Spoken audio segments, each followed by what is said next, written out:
Hey guys, it's Anthony here from Anthium, and today I'm playing some Dark Souls 2. I'm going to start up this playthrough, and I'm taking a break from Bloodborne, I guess.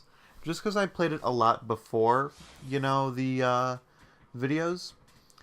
Someone may be asking yourself, hey Anthony, why are you playing so many of these Souls games and stuff? I've heard they're difficult. Well, short answer, because I hate myself. So, we're going to start up a new game, and we're going to play the Vigi game. I'm probably going to talk about this one like I talked about the last one, but I don't know. Oh, videos. Maybe in a dream, a murky, forgotten land.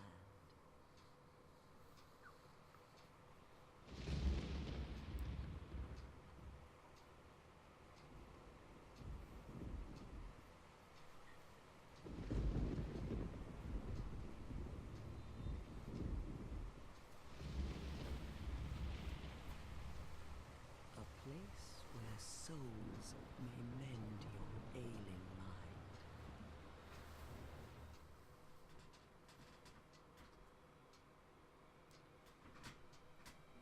You will lose everything. Once branded, the symbol of the curse. An augur of An darkness. augur of darkness. Your past, your future, your very light.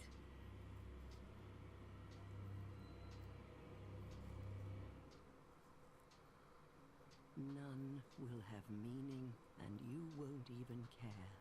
By then, you'll be something other than human. Spiders. A thing that feeds on souls. A hollow.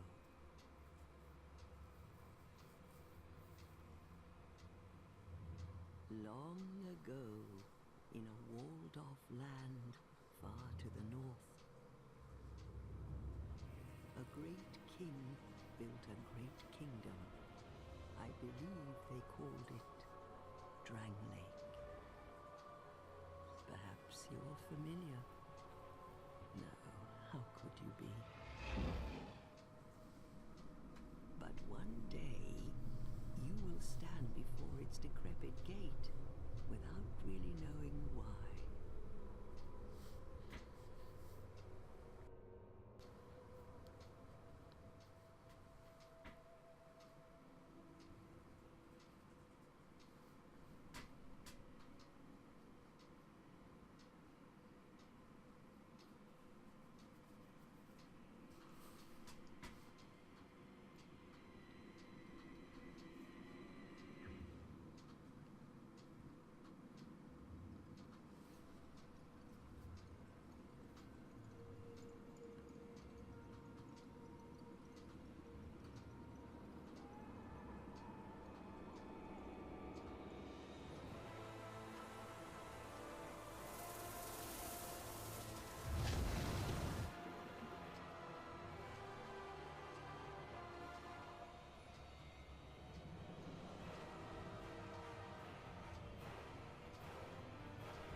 Like a moth drawn to a flame, your wings will burn in anguish. Time after time.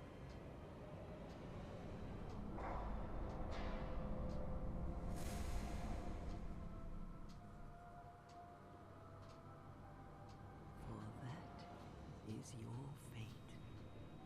The fate of the cursed.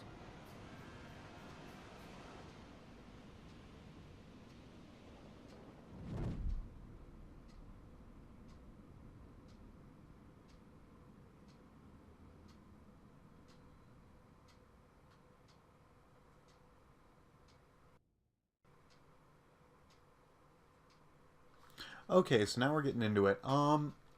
That is one of my favorite intros to anything ever. I have that song on my phone and listen to it very frequently.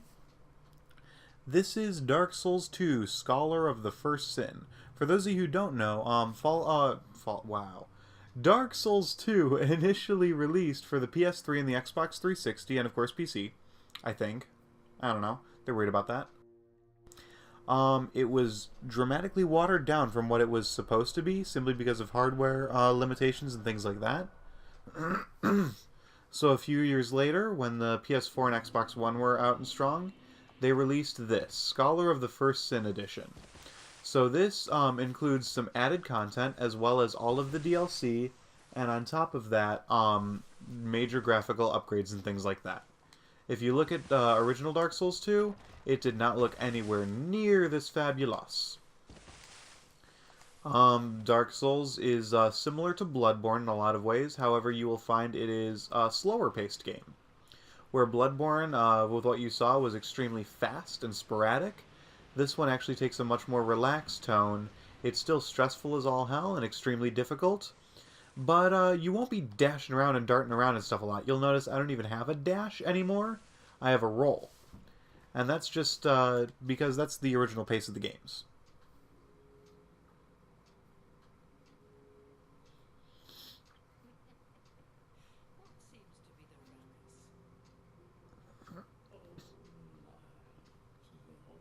Try your fucking face, old lady. It's an undead. An undead has come to play. They all end up here. All the ones like you. You spoke to that kind old dear, didn't you? So this isn't the most attractive game. It's not the best looking graphics-wise. But, like, oh gosh. But, like, watch some original Dark Souls 2 stuff and come back and look at this. Original Dark Souls 2 was fucking atrocious.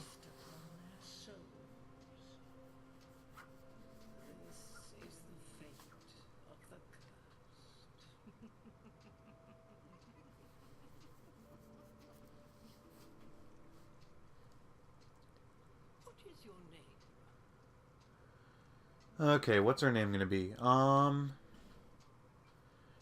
Let's see. How about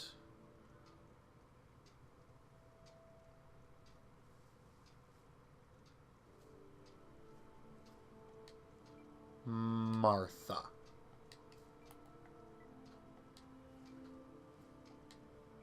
Why Martha, you may ask?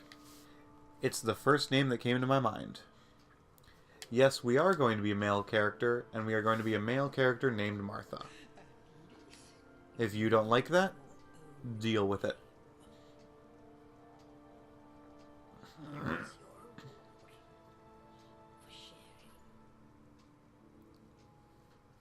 It's a human effigy. Take a closer look. Who do you think it's supposed to be? Think back, deep into your past. Yes, it's an effigy of you.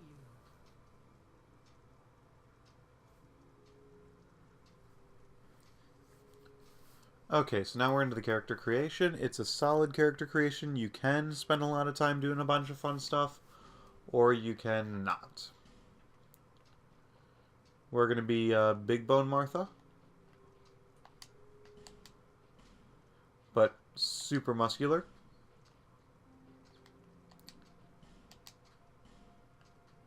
Pale as all hell.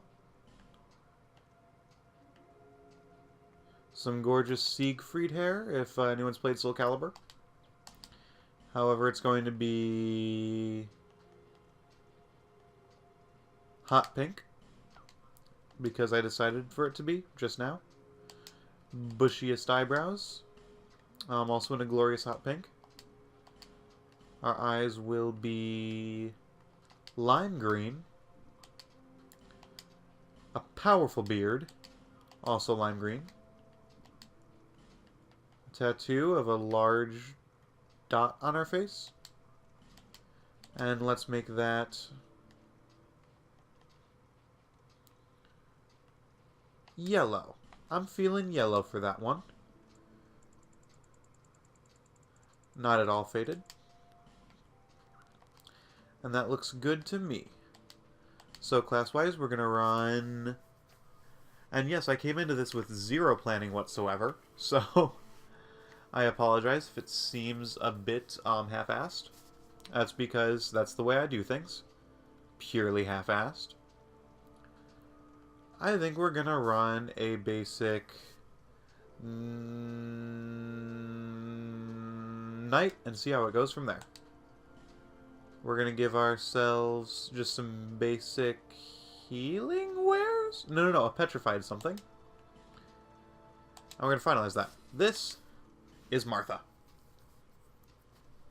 All people come here for the same reason. To break the curse. You're no different, I should think. Doesn't stand a chance. Well, you never know.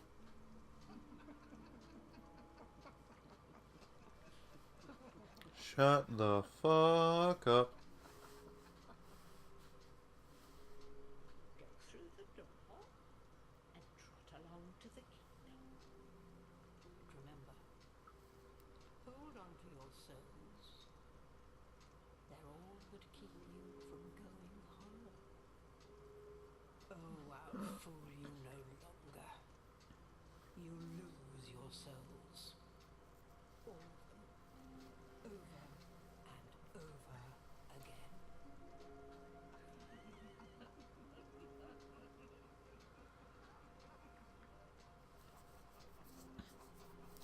One thing I do really like about how this game looks is that it all looks dry.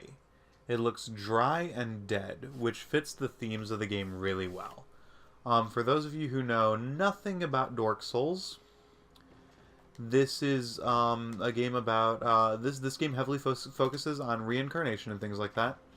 The general idea is way long forever ago, you had no light, nothing. The world was gray. Let's see if I can remember how to play this. Yep, I can. Cool. There was no life. There were only eternal dragons, great gray arch trees, and hollows. Dead, technically undead, I guess, beings. Then the first fire came. No one entirely knows where that's from. There's lots of speculation, lots of theories. But with that came the 4 souls.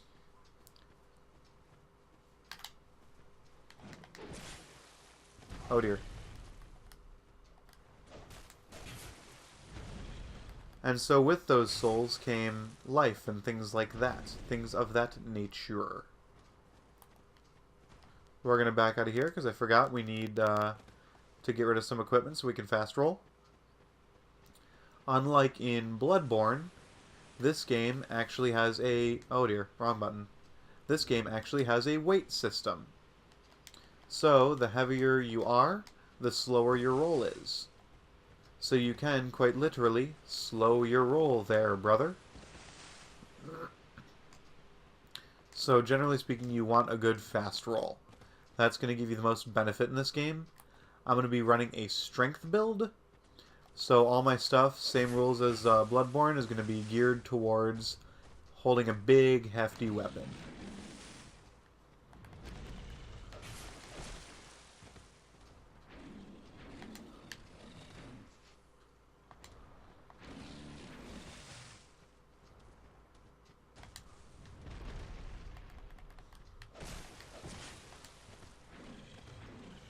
Let's see if we can get this guy to fall on his ass. We cannot. There we go. So this is stuff that's actually before you even, like, start. However, these are enemies that you shouldn't fight until far later on. So, just, you know, good old Souls game saying, fuck you. Fuck you very much. Go back home, loser.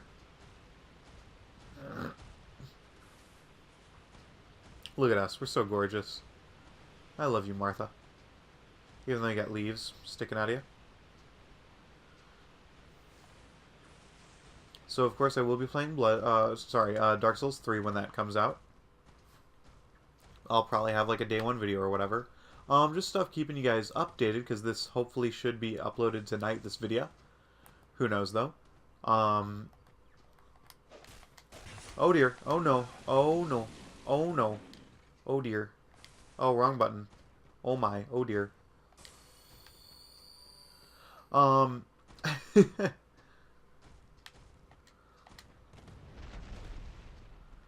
So yeah, sorry, as I was saying, keeping you guys updated on what's going on with the channel. This video should be uploaded the night which I am recording it. As such, soon, Liam and I should have a video up in which we do what we promised we'd do. I don't know if Liam told you guys about it, I'm sure he did. At 25 subs, we'd wear dresses and upload a video of that. So, we're at 26 as of right now, and we'll be recording that and putting that up soon. So yeah, that's going to be fun for all of neither of us, but I'm sure you guys will get a kick out of it. Haha, you're dead. Just some other stuff going on. I'm thinking of starting up what I'm going to call Colossus Week for my portion of the channel, in which what I'm going to be doing is, Stone Ring. There are rings in this. Essentially, it just reduces enemy poise, which means they will stagger faster, sooner, quicker. Yeah, sorry, I'm darting in between 1,000 things. So, yeah, no, I forgot. Completely forgot my train of thought. So I'm just going to move on. I'm going to rewatch the video later and say, wow, I really wish I had kept that train of thought, but as of right now, fuck it. I don't care. Bonfires act as your lamps in Bloodborne. I'm sure I was talking about like the history and lore of the game at one point. Oh yeah, fire came, 4 Lord Souls. Shit went down, and you had life. 3 Lords of Light, and 1 furtive pygmy who had the Dark Soul. Dark Soul split and became humanity. This is the tutorial area. I'm skipping past it because I don't give a fuck. And humanity blossomed into this. Of course, the first fire, the source of all this power, faded. And so one chosen undead had to gather up a shit ton of souls, including all the Lord Souls, and rekindle it with their own buddy. Tons of notes and stuff on the ground. Whenever you rate a note, that person gets, I believe, 1 more Estus Flask, which are your healing items instead of your blood vials in this. So it's always nice to just drop a note right here where the screen turns bright. Let's see. Let's go with hurrah for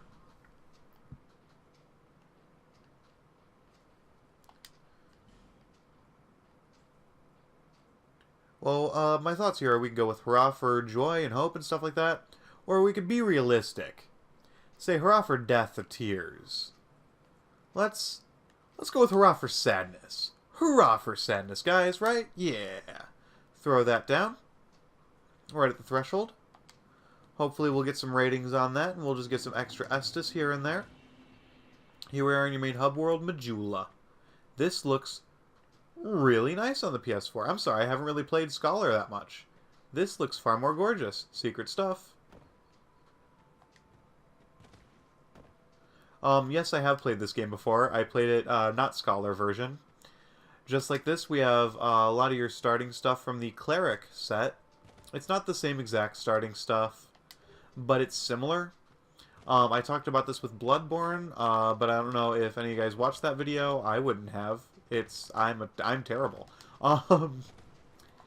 And so one of the big things that you will find in this game is all the starting classes. You can find their equipment somewhere in the world, and it's the entire idea of like that person, the person who is that starting class, made it that far. Okay, I'll shut up now. Or merely a pawn of fate. Bearer of the curse, I will remain by your side till this frail hope shatters.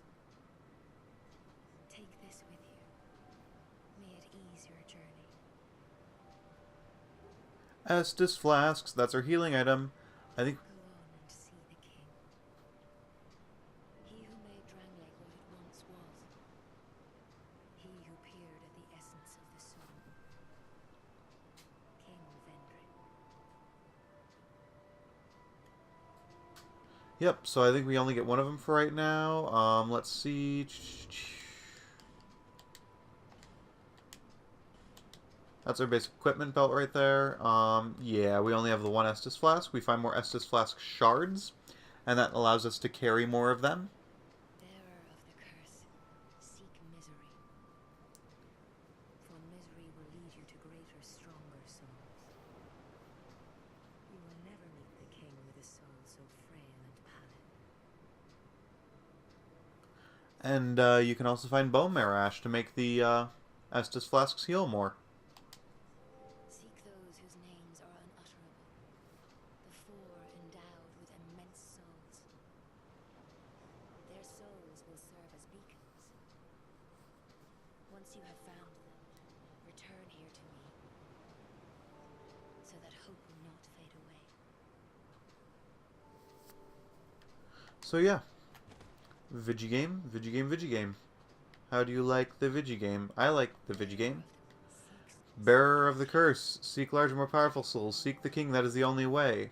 Lest this land swallow you whole, and as it has so many others. You will hear me mash through that dialogue, so I can just get to the level ups later in the game. And it is shortened down to, and you'll see this on the internet if you search Dark Souls 2 at all. Bearer, seek, seek lest. The first word from each line of dialogue, and it goes like this. Bearer, seek, seek lest. You will hear that way too much over the course of the game. Don't worry though, it's fine because video game. It's a game well worth it.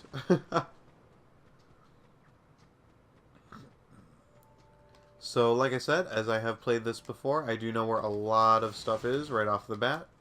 There's some life gems and stuff there. There's some homeward bones up there, but I don't really use homeward bones. I should. I just don't, because I'm a lazy asshole. They will take you to the last bonfire you rested at. This right here brings up an Estus Flask shard.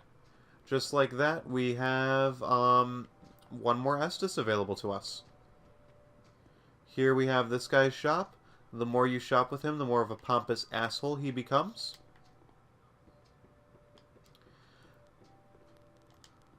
Here is a chest with some stuffs. I believe it has in it, yep, a Titanite shard that is later used for upgrading materials.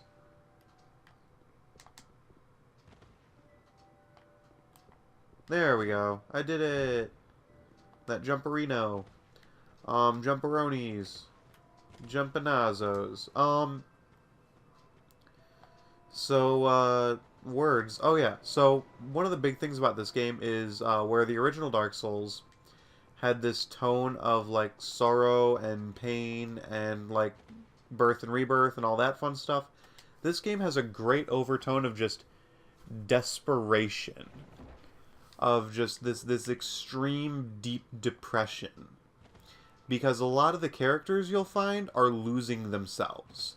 In Dark Souls 1, they were just, you know, in pain and suffering, but, you know, all trying to make the world right in the end. All the characters in this are just losing all that they are as human beings, losing everything that they stood for and hoped for and lived for originally. And so you have this really, really weird tone to the game because of it. And I thoroughly enjoy it. I think it's a lot of fun. I think it's a really nice tone for the game. It's well done. Dark Souls 2 is the least great of all the Souls games. It's the easiest of them all. It's eh. However, it is still, don't get me wrong, an amazing game.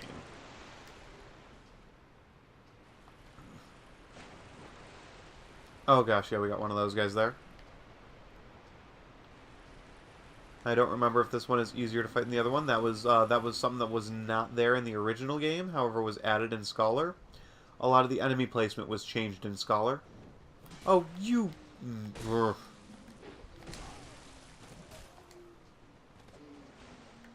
like I said, right off the bat, you're seeing that a lot of the action, a lot of the fighting is so much slowed down from that of the original DS2.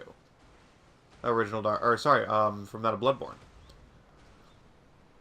Just like that, these exchanges right here, it's not, you know, a bunch of really quick slashes and stuff, and the fight is over, and I'm dodging and dashing all around. It's very straightforward, very simple and slow. And it's not that one's better than the other, it's just that they are different.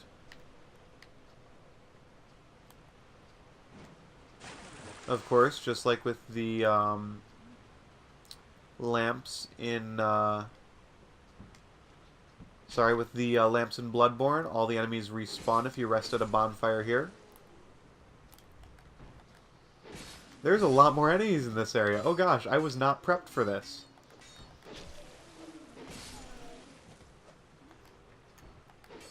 There we go. Okay. Yeah, so I'll be talking a lot during this playthrough just because I love all the lore, I love everything about this game and how it's put together. So your main currency instead of blood echoes are souls in this. You trade souls to get things, you trade souls for upgrades, you trade souls for everything. Let's climb this ladder.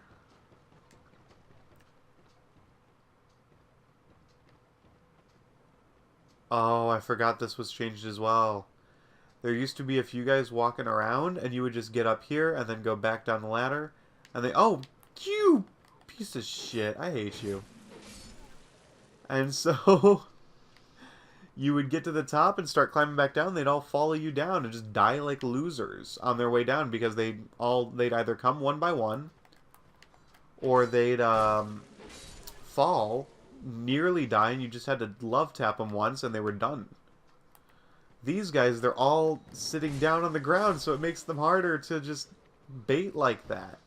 And of course the entire idea is that you start running around grabbing items and they all start standing up like that. And just like that, you've got a horde of them surrounding you and you screwed yourself over. But I'm better than that. I know how to play these video games. I think. I hope. I'm probably still going to fuck up plenty along the way. Just because it's a Souls game, and I'm a bit of a fuck up. Are you going to stand up? No, you're not. Cool. You guys? Okay, I'm sure all of you will eventually. Like, look at that. There's 4 guys right around that one item. Just for the sake of you running in and triggering all of them. No, but the Scholar redesign is so phenomenal. All the enemy placements are so much better. It's like, it was a difficult game to begin with, of course, but everything's amped up so much just with how everything's been changed around. Ah, it's great. Stand up.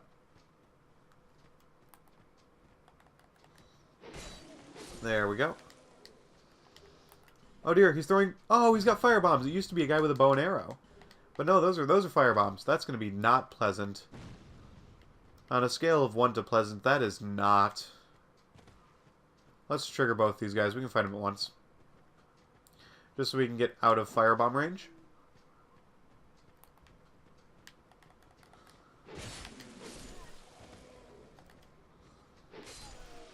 There we go. Taking them out one by one. I know it's a slow process. I apologize for that, but it's necessary if I want to leave. And like I said, you know, in Bloodborne, had there been a bunch of enemies like that, I would have just charged straight forth. Tried to bait maybe one out, but in the end, I'm still just slaughtering them and all. But in this, you'll notice I'm drawing 1 or 2. I'm taking my sweet time. I'm making sure not to do anything rash, because it's just that much slower of a gameplay style. It's good to take your time with this game. There are 10 throwing knives down there. However, it is really easy to die doing that jump. Oh, you... Get out. Oh, get... Oh. Fine, I'm down. Come on. Come on, guy. Asshole. Let's see if there's another one. Okay, no. Like I said, not too used to this one yet. I know a lot of things, but not all the things. Any guys down around there? Nope.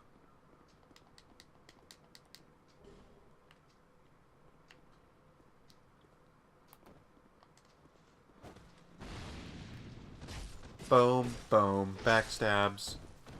Yep, backstabs are a really easy way to dispatch people.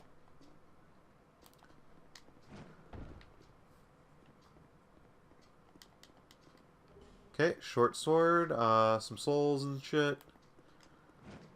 So, I'm gonna end this episode at the first fog gate. Fog gates are something we'll be seeing a lot in the game, and they usually signal a boss fight. Our first one in the game, other than the tutorial ones, is found right here, right at this big dumb wall. We will see what is on the other side in the next episode. I will see you guys later. Bye-bye. Like, comment, subscribe, all that shit. Sorry I forget to do that a lot. This is Anthium out. Bye.